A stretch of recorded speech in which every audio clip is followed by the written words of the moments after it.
Did you know that in many cases, where a plant is growing, as in the environment that plant is growing in, is an indication of its medicinal properties? Take plantain, for example. Plantain grows in places where there's heavy foot traffic. So the ground, the soil, is really, really packed hard.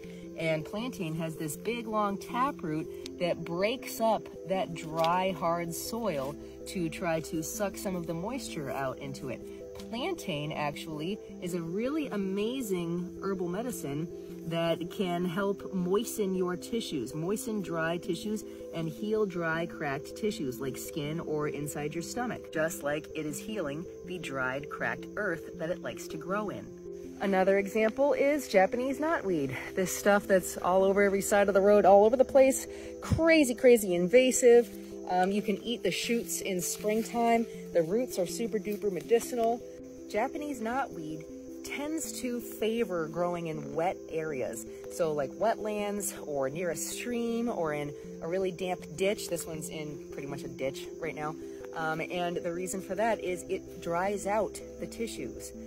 One of the things it is known for is helping people with Lyme disease and other really, really moistened tissues, like super wet, sodding tissue states in your body.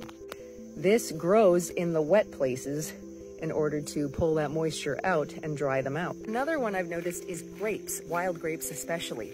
The grapevines will grow in abundance all over the place, but the place you're gonna find more fruit than anywhere else is where it's been dry.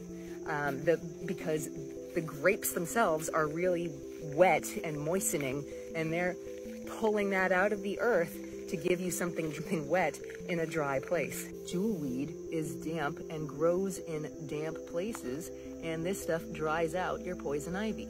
I'm not an expert in the Doctrine of Signatures, but every time I learn more about it, the more intrigued I am and the more I realize just how incredibly intelligent nature is. So next time you're looking around at the wild plants around you, look at where they're growing and try to think, I wonder what this plant might be telling me based on where it is.